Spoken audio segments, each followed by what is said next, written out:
Pasca putusan MK kemarin memunculkan anomali-anomali politik ya, yang sebelumnya paling semangat menyuarakan perubahan, ini paling semangat menyatakan keberlanjutan. Ruang-ruang ya negosiasi, ruang-ruang eh, Anies Muhaimin menjadi bagian dari pemerintahan Prabowo Gibran sebagai menteri terbuka cukup lebar ya. Tinggal apakah Anies bersedia sama Caimin untuk terlibat. Seorang Ganjar tidak akan berani melangkah ataupun melakukan apapun bila instruksi itu belum turun dari Ibu Ketua Umum. Kalau Mahfud masih ada ruang dia terlibat kembali sebagai menteri karena dia punya relasi positif dengan Pak Prabowo karena sebelum dia mengundurkan diri dia Menko Polhukam. Halo Tribuners, kembali bersama saya Maria Nanda dalam program On Focus. Tribuners, saat ini Presiden terpilih Prabowo Subianto sedang melobi dan menyusun menteri yang akan bertugas di Kabinet Indonesia Maju nantinya. Sejumlah partai politik pun telah disambangi hingga menyatakan dukungannya terhadap pemerintahan Prabowo. Wakil Presiden terpilih yakni Gibran Rakebuming Raka pun selalu menggaungkan akan merangkul rivalnya dalam kontestasi Pilpres 2024 ini. Dengan begitu, apakah nantinya Anies Baswedan, Muhaimin Iskandar atau Caimin, Ganjar Pranowo, dan Mahfud MD akan menjadi menteri dari Prabowo Gibran dalam pemerintahan selanjutnya? Hari ini kita akan membahasnya bersama dengan pengamat politik dari Trias Politika Strategis. Ada Agung Baskoro. Kita sapa terlebih dahulu di sana yang sudah tergabung dengan kami melalui panggilan Zoom. Halo Mas Agung, gimana Halo kabarnya? Mbak Nanda. Baik Mbak Nanda sehat? Baik, alhamdulillah sehat Mas Agung. Mas Ya. Agung, seperti yang tadi sudah saya sampaikan ya, kita akan membahas akankah nantinya Amin dan Gama akan menjadi menteri dari Prabowo. Tapi sebelum itu, Mas Agung, saya mau minta pengantar dulu Ya. dari Mas Agung sebagai pengamat politik. Bagaimana akhirnya Mas Agung melihat upaya Prabowo mulai gencar untuk melobi rival-rivalnya? Iya, pertama secara institusional memang ada kebutuhan politik di sisi Prabowo Gibran untuk memastikan bisa ya memperoleh kursi mayoritas di parlemen dalam rangka mengamankan program-program pemerintah agar bisa berjalan dengan lancar dan sukses ya tanpa dihadang oleh kekuatan politik manapun nanti. Nah, yang kedua ada juga kebutuhan di sisi teman-teman koalisi 01 dan 03 pasca mereka bertarung dengan sangat keras untuk mengembalikan ya sumber daya apapun bentuknya ya politik ekonomi yang dikeluarkan habis-habisan agar mereka bisa tetap survive selama satu periode ke depan. Nah, kebutuhan masing-masing ini secara mutualis akhirnya menciptakan kondisi bahwa kemungkinan koalisi Indonesia Maju bertambah anggotanya menjadi sangat besar. Dan itu sudah terrealisasi ya saat Nasdem, kemudian PKB bersedia menjadi bagian dari koalisinya Prabowo Gibran seperti itu. Jadi saya melihat secara institusional memang kondisinya cukup kondusif ya di sisi 01. Nah, sementara di sisi 03 PDIP ya, saya tidak mengungkapkan P3 karena sedang berperkara di MK dan untuk apa namanya memenuhi parliamentary threshold. Jadi PDIP sebagai motor utama di kubu 03 justru malah makin menjauh dari kemungkinan berkoalisi dengan kubu 02 seperti itu. Sehingga memang kans apakah itu Anies Muhaimin, apakah Ganjar Mahfud ditunjuk sebagai menteri atau terlibat dalam pemerintahan yang membesar justru pasangan 01 ketimbang 03. Mungkin sebagai pengantar begitu Mbak Nanda. Ya, dengan seperti mana yang kita ketahui bahwa kubu 01 mengusung narasi dengan perubahan begitu ya Mas Agung ya. Tapi Betul. justru semakin ke sini semakin terlihat bahwa PDIP yang menyatakan sikap oposisinya terhadap dengan pemerintahan dari Prabowo Gibran. Seperti itu ya Mas Agung ya. Ya, politik kita memang pasca putusan MK kemarin memunculkan anomali-anomali politik ya, yang sebelumnya paling semangat menyuarakan perubahan, ini paling semangat menyatakan keberlanjutan. Sementara PDIP yang justru sangat dekat dengan narasi keberlanjutan, justru makin ke sini makin semangat membawa narasi perubahan. Jadi ini yang apa ya, yang menggelitik ya saya sebagai analis melihat bagaimana ya pertukaran posisi yang sangat cepat dan begitu dinamis yang memang ini lebih banyak bicara soal kepentingan. Ya, bagaimana kemudian PDIP yang berubah haluan 180 derajat ini kemudian masih tetap fokus di petun misalkan. Kemudian mendeklarasikan secara apakah resmi ataupun informal kemarin melalui Pak Komarudin Watubun yang menjelaskan bahwa keanggotaan ya Presiden Jokowi, ya Mas Gibran dan Mas Bobi sudah gugur dengan sendirinya ketika Pilpres kemarin PDIP dan keluarga Solo berbeda haluan. Dan beberapa kode tambahan di mana sampai hari ini juga belum ada pertemuan yang berhasil ya mempertemukan antara Ibu Mega dengan Pak Prabowo ataupun misalkan Ibu Mega dengan Pak Jokowi. Jadi kode-kode itu yang saya lihat semakin ke sini membuat PDIP lebih lekat dengan narasi perubahan, sementara koalisi perubahan lebih lekat menuju narasi keberlanjutan. Seperti itu Mbak Nanda. Hmm, lantas Mas Agung, media sedang apa ya menanyakan juga kepada Anies Baswedan, Caimin gitu ya, Ganjar dan Mahfud, gimana kalau mereka nantinya ditawarin menjadi menteri dari Prabowo? Hal ini juga selaras dengan pernyataan Gibran yang selalu mengatakan bahwa pihaknya akan merangkul rival-rival dari kontestasi Pilpres 2024 ini. Nah, Mas Agung, seperti yang kita ketahui untuk saat ini Anies Baswedan mengaku ya, ia tidak ingin berandai-andai soal menjadi Menteri Prabowo. Namun apakah mungkin nantinya Anies menerima pinangan Prabowo jika benar-benar ditawari menjadi Menteri di Kabinet Indonesia Maju di pemerintahan selanjutnya? Ya, karena tadi secara institusional ya partai-partai yang mengusung Anies Muhaimin ini semakin merapat ya dengan koalisi 02, kemungkinan Anies Caimin dilibatkan itu sangat besar. Mhm. Dan itu sudah dibuktikan oleh Pak Prabowo sendiri sebenarnya ketika kemarin menjadi Menteri Pertahanannya Pak Jokowi. Ya, pertarungan kemarin 2019 itu sangat keras dan lebih keras ketimbang kemarin 2024. Artinya ruang-ruang ya negosiasi, ruang-ruang eh, Anies Muhaimin menjadi bagian dari pemerintahan Prabowo Gibran sebagai menteri terbuka cukup lebar ya. Tinggal apakah Anies bersedia sama Caimin untuk terlibat karena kan kemarin saat mereka debat begitu sengit ya menyuarakan narasi perubahan. Pun ketika memang tidak, mungkin Nasdem akan mengirimkan nama-nama lain sebagaimana PKB. Ya, di mana akhirnya Caimin fokus sebagai ketum PKB, kemudian Anies misalkan fokus dengan Pilkada Daerah Khusus Jakarta atau DKJ. Jadi saya melihat memang kans itu lebih besar ketimbang Ganjar maupun Mahfud karena mereka terikat ya, mungkin khusus Ganjar ya, terikat sebagai kader partai yang harus tegak lurus dengan putusan partai dan Ketua Umum Ibu Megawati Soekarno Putri. Sementara kalau Mahfud masih ada ruang dia terlibat kembali sebagai menteri karena dia punya relasi positif dengan Pak Prabowo karena sebelum dia mengundurkan diri dia Menko Polhukam, Hmm. atasannya Pak Prabowo yang sebagai Menhan. Jadi kalau dilihat ya justru yang makin mengecil terlibat ke kabinet itu justru Ganjar ya, Pak Anies, Pak Muhaimin maupun Pak Mahfud peluang bergabung sangat besar Mbak Nanda. Baik, lantas Mas Agung terkait sikap Caimin yang kemarin juga menyambut Prabowo sedemikian rupa gitu ya, waktu menyambangi PKB dengan menggelar karpet merah gitu ya setelah KPU menyatakan bahwa Prabowo Gibran menjadi pemenang kontestasi Pilpres.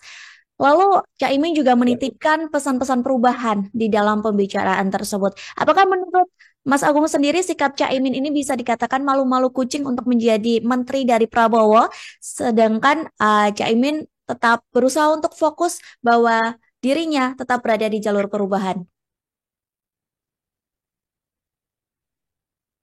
Ya, ini ya PKB ini memang saya lihat cerdik ya. Dia Hmm. tak ingin basis masa di bawah kecewa, tapi juga tak mau ya dia melepaskan peluang untuk memperoleh kue-kue kekuasaan pasca berbeda.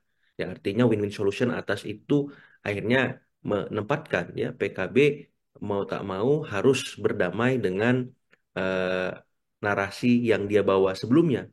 Ya di mana akhirnya yang muncul dia menyambut ya Prabowo di markas PKB sendiri seperti itu dan itu kode yang sangat keras ya bahwa PKB siap bersama Prabowo Gibran ya karena poin-poin ini kan menjadi masukan dan pertimbangan saja, hak prerogatifnya tetap ada di pasangan Prabowo Gibran, Hmm. tapi ketika itu sudah disampaikan maka dengan sendirinya tanggung jawab moral Caimin sebagai bagian dari koalisi perubahan sudah selesai karena dia sudah memperjuangkan itu sampai akhir ya setelah proses MK bahkan dia menyampaikan poin-poin ada 8 kalau saya tidak salah poin-poin perubahan yang dimaksud Mhm. agar tetap bisa dibawa oleh Prabowo Gibran sehingga narasi yang memang akan muncul adalah narasi eh, bersama ya antara pasangan Prabowo Gibran plus nanti kubu 01 seperti itu. Dan sinyal-sinyal yang disampaikan Caimin itu sebenarnya bukan hal yang baru ya karena memang PKB kita tahu bersama memang tidak punya DNA sebagai oposisi Hmm. baik di masa SBY, di masa Pak Jokowi maupun berikutnya ya. Jadi itu sudah clear and clean bahwa PKB merapat sebelum putusan MK itu mengemuka ya sebagaimana juga Nasdem yang memang DNA politiknya bukan berada di luar pemerintahan ya. Jadi pasca reformasi hampir semua partai ya kecuali PDIP dan PKS semuanya punya kecenderungan merapat ke presiden yang terpilih.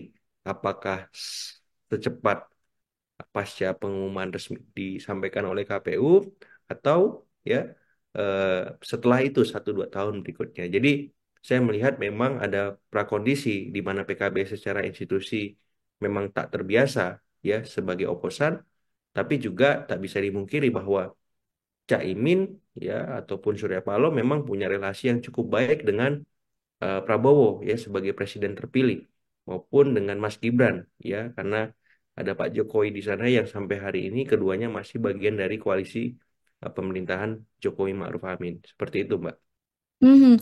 Lantas Mas Agung, jika nantinya memang Anies dan Caimin ini menjadi menteri dari Prabowo, apakah konsep perubahan itu akan luntur atau kemungkinan tetap akan digaungkan dengan Anies dan Caimin, mengingat mereka selalu mengatakan bahwa kritikan terhadap pemerintah dan perubahan itu juga selalu penting adanya untuk membangun sebuah negara. Bagaimana Betul. menurut Mas Agung?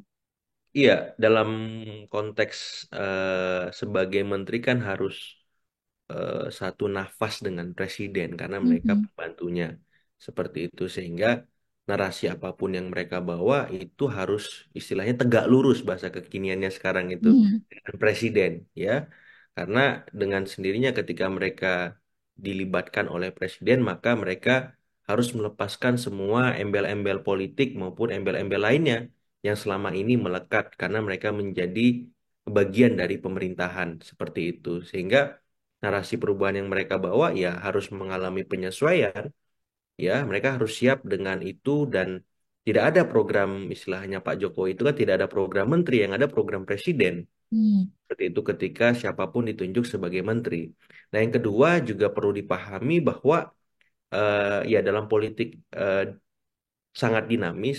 Saya kira ruang-ruang eksperimentasi ya, ruang-ruang inovasi, kreativitas dalam konteks atau di sisi Pak Prabowo pasti dibuka dengan sangat lebar ya. Karena Pak Prabowo yang saya tahu bukan orang yang kaku ya, yang saklek harus ini, harus itu, wajib gitu. Beliau selalu membuka ruang-ruang negosiasi yang memang menurut saya menjadi ciri khas dia.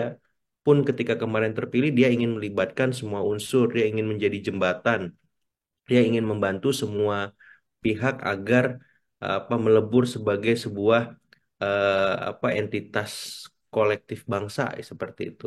Jadi narasi-narasi positif yang saya kira itu akan memberikan suasana yang kondusif ya, suasana yang sehat bagi politik kita di panggung depan setelah nanti dilantik ya 20 Oktober 2024 dan siapapun ya yang kemarin memang narasinya berbeda atau berlawanan secara politik akan nyaman ya berada dalam kabinet karena memang ada ruang-ruang komunikasi yang terus dibuka ya ada ruang-ruang eh, negosiasi atas narasi ataupun ide, visi dan seterusnya yang dibawa dan tinggal bagaimana nanti Pak Prabowo dan Mas Gibran menyikapi itu.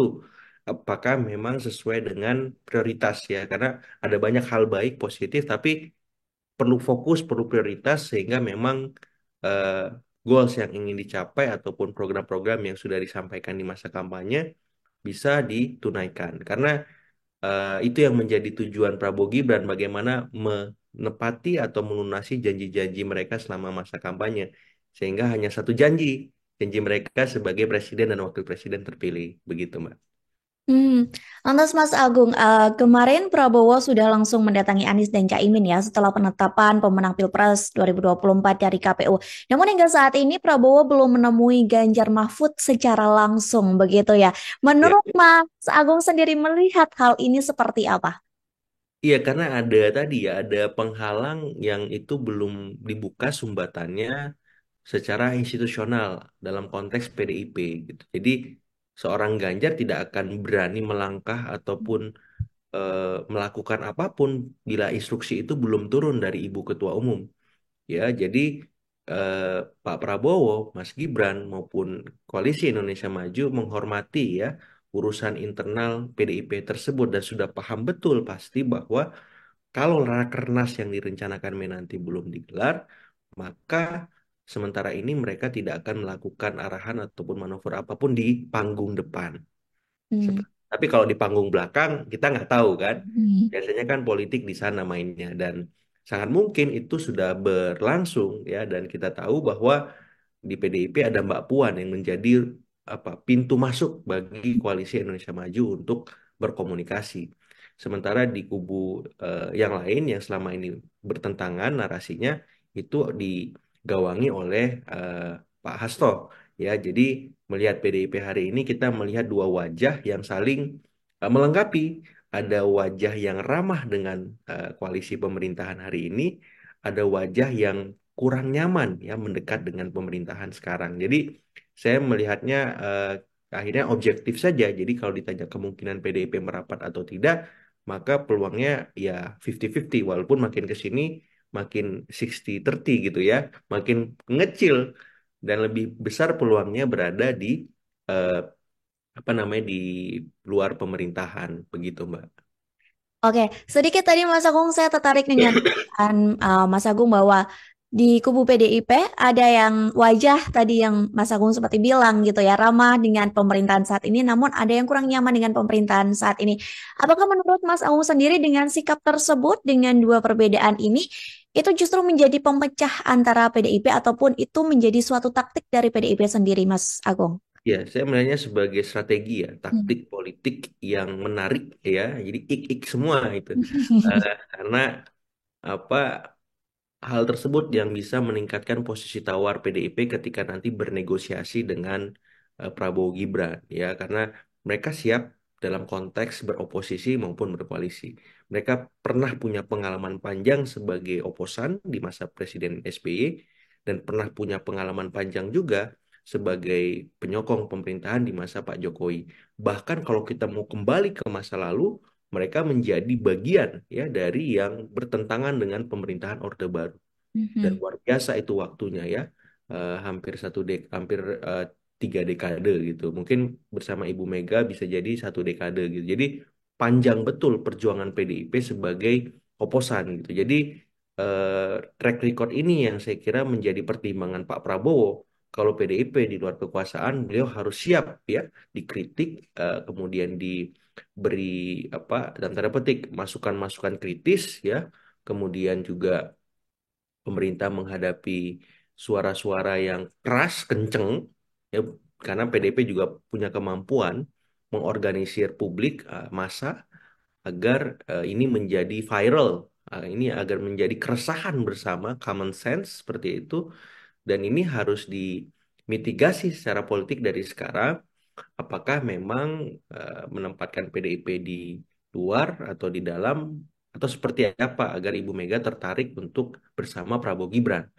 Pun kalau tidak tertarik, otomatis partai-partai di luar PDIP harus dirangkul agar apa? Agar pemerintah Prabowo Gibran bisa dengan optimal dan efektif bekerja, gitu.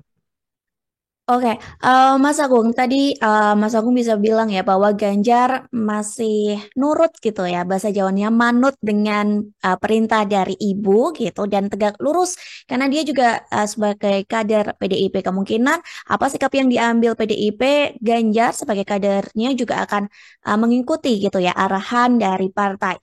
Bisa dibilang Ganjar juga akan menjadi oposisi dan tidak menerima jatah kursi atau tawaran kursi menteri dari Prabowo Gibran. Tapi Ya. berbeda, Mas Agung, dengan Mahfud MD begitu ya, yang dia bukan sebagai kader PDIP gitu. Jika nantinya Prabowo Gibran memberikan tawaran menteri itu kepada Mahfud, menurut Mas Agung sendiri, apakah Mahfud ini akan menerimanya? Karena pernyataan terbaru dari Mahfud yang mengatakan bahwa mengalir saja begitu. Bagaimana menurut Mas Agung sendiri? Iya, kalau Pak Mahfud saya kira nggak ada beban ya Hmm. untuk menolak karena memang hubungan dia baik-baik saja. Bahkan Pak Prabowo sama Pak Mahfud itu sering berkoordinasi sebagai bagian dari tupoksi Menko Polhukam yang Pak Mahfud sebelum mundur emban dengan Pak Prabowo ya sebagai Menhan gitu. Jadi relasi keduanya baik. Pak Mahfud juga menurut saya apa tidak ada soal dengan apa namanya Koalisi Indonesia Maju ya Pak Julhas yang juga menteri bersama dengan Pak Mahfud, Pak Erlangga di Golkar juga, kemudian Mas Ahaye saya kira tidak ada soal gitu ya. Terakhir juga dengan apa namanya Pak Jokowi juga Pak Mahfud it's okay gitu ya. Jadi menurut saya Pak Mahfud nggak ada halangan apapun untuk kembali terlibat sebagai menteri dan Pak Mahfud memang punya kualitas. Saya kira sangat sayang kalau Pak Mahfud nggak diajak karena memang kita butuh orang-orang berdedikasi, berintegritas dan punya ya rekam jejak panjang di berbagai kamar di eksekutif, legislatif, yudikatif seperti Pak Mahfud untuk memperbaiki bangsa ini. Jadi kalau menurut saya sih ya aspirasi publik juga Pak Mahfud supaya dilibatkan lagi karena mubazir aja ada orang bagus kayak Pak Mahfud nggak diajakan Mbak gitu. Oke, berarti bisa dibilang nantinya kemungkinan Anies Baswedan, Caimin, dan Mahfud begitu ya, Mas Agung, Ya, yang akan menjadi memungkinkan untuk menerima tawaran kursi menteri dari Prabowo. Jika memang hal itu terjadi, menurut Mas ya. Agung sendiri, menteri apa yang pas dan ideal untuk ketiga sosok ini di pemerintahan Prabowo Gibran nantinya? Iya, kalau Pak Mahfud bisa jadi memang lebih pas memang sesuai dengan keahlian beliau ya, Menteri Hukum dan HAM misalnya. Atau misalkan juga bisa Menteri Pan RB ya, ngurusi birokrasi karena beliau cukup tegas, orangnya bersih ya, minim dari berita-berita minor miring seperti itu. Kalau Caimin saya lihat memang pos PKB ini kan paling sering Menteri Desa, Menteri Transmigrasi atau Tenaga Kerja atau Menteri Daerah terluar ya. Ya mungkin karena Caimin ketum apa ya wakil ketua DPR dan lain-lain bisa juga melanjutkan apa yang sudah diterima PKB selama ini dalam tiga porsi kementerian tadi. Pun kalau enggak ya bisa juga Menteri Dalam Negeri misalkan ya sebagaimana pengalaman beliau selama ini ya Malang Melintang sebagai wakil ketua DPR ya ketua umum PKB ya. Sementara kalau Anies saya kira bisa Menteri Pendidikan lagi, Menteri Luar Negeri juga mungkin ya, kemudian juga bisa apa Menteri Menteri Ekonomi ya, yang mungkin lebih spesifik seperti Menteri Perdagangan misalkan gitu. Jadi saya kira banyak pos yang bisa diemban oleh Mahfud ya, oleh Anies maupun Caimin. Ya tinggal kebijaksanaan ya dari seorang Prabowo dan Mas Gibran kira-kira yang pas di mana sesuai dengan kebutuhan kabinet besok ya karena ya saya yakin ini kan yang masuk cukup banyak ya koalisinya gemoy gitu Mhm. jadi pembagiannya ini harus pas takarannya pun kalau memang tidak dilibatkan saya kira juga Anies, Caimin ataupun Pak Mahfud juga mafhum ya karena memang apa itu menjadi hak prerogatifnya Pak Prabowo ya. Apalagi misalkan Anies dan Pak Mahfud ini bukan orang partai kecuali Caimin. Nah, kalau ditanya dari tiga ini mana yang peluang paling besar justru Caimin. Mhm. Anies sama Mahfud menjadi nomor sekian karena nggak punya partai. Nggak ada alasan bagi seorang presiden ya untuk melibatkan istilahnya Anies Mahfud kalau memang tidak punya posisi tawar politik yang sangat kuat. Karena penunjukan menteri itu matriksnya banyak itu. Dari partai mana, ormas mana, ya, dari daerah mana, suku apa, ras apa, agama misalkan. Jadi matriks itu harus checklistnya makin banyak, makin bagus gitu sih. Sehingga peluang dia terpilih sebagai menteri besar dan paling penting apakah dia disukai oleh presiden itu poinnya sangat besar. Nah, kalau nggak ada chemistry kan susah juga nanti kerjasamanya terbentuk. Nah, jadi kalau saya lihat kalau ditanya tadi ya dari 4 capres cawapres yang berkompetisi siapa paling besar 3 nama. Kalau dikerucutkan lagi 1 nama ya Caimin seperti itu. Baik Mas Agung, sebagai closing statement juga Mas Ya. Agung, saya juga mau meminta pendapat Mas Agung terkait Prabowo yang menganut paham dari Presiden Joko Widodo. Akankah Prabowo ini akan berusaha keras untuk melobi rivalnya demi adanya rekonsiliasi? Akankah nantinya Prabowo akan segigih itu? Menurut Mas Agung bagaimana? Iya, karakter Pak Prabowo ini kan karakternya merangkul ya, Mhm. karakter negarawan yang saya lihat punya visi ke depan untuk membangun Indonesia. Bahasa sederhananya kalau saya kutip dari Mas Anies itu beliau seorang patriot. Ya, dia sudah selesai dengan dirinya yang dia pikirkan hanya republik. Jadi apapun cara untuk memajukan republik, ya, misalkan itu harus merangkul lawan-lawan politiknya, dia akan lakukan itu. Agar apa? Pemerintahan yang dia bangun efektif mensejahterakan rakyat, efektif membuat Indonesia lebih maju lagi. Nah, jadi dia akan segigi itu, jawaban saya iya, gitu. Karena apa? Karena dia sudah membuktikan itu. Ya, ketika kemarin merapat ke Pak Jokowi itu kan sebenarnya tantangannya luar biasa dari pendukung-pendukungnya. Dan kalau dia tidak masuk, ya eh, mungkin eh, polarisasi yang terjadi bakalan terus-terus berlanjut. Nah, alhamdulillah kan sekarang lebih smooth, lebih baik. Narasi-narasi negatif tentang kehewanan yang masuk dalam politik itu tidak terulang lagi. Itu kita nggak dengar. Saya bersyukur. Plus ada timnas Indonesia masuk ini kan semifinal, makin lupa orang semua. Jadi menurut saya ini track yang bagus ya. Dan kegigihan Pak Prabowo kelak itu akan sedikit banyak memberikan sumbangsi bagi kemajuan kita sebagai bangsa. Begitu Mbak Nanda. Baik Mas Agung dan Tribuners, kita juga nantinya akan melihat ya seperti apa wajah baru dari pemerintahan Indonesia yang akan dipimpin oleh Presiden dan Wakil Presiden terpilih yakni Prabowo dan Gibran. Terima kasih Mas Agung atas waktu dan kesempatannya sudah berkenan menjadi Sama-sama Mbak Nanda. di Tribun On Focus. Semoga kita bisa berbincang di lain waktu. Sehat selalu Mas Agung. Tribuners, demikian Tribun On Focus hari ini. Saya Maria Nanda dan kru yang petugas pamit undur diri. Terima kasih dan sampai jumpa. Download Tribun X sekarang. Menghadirkan lokal menjadi Indonesia.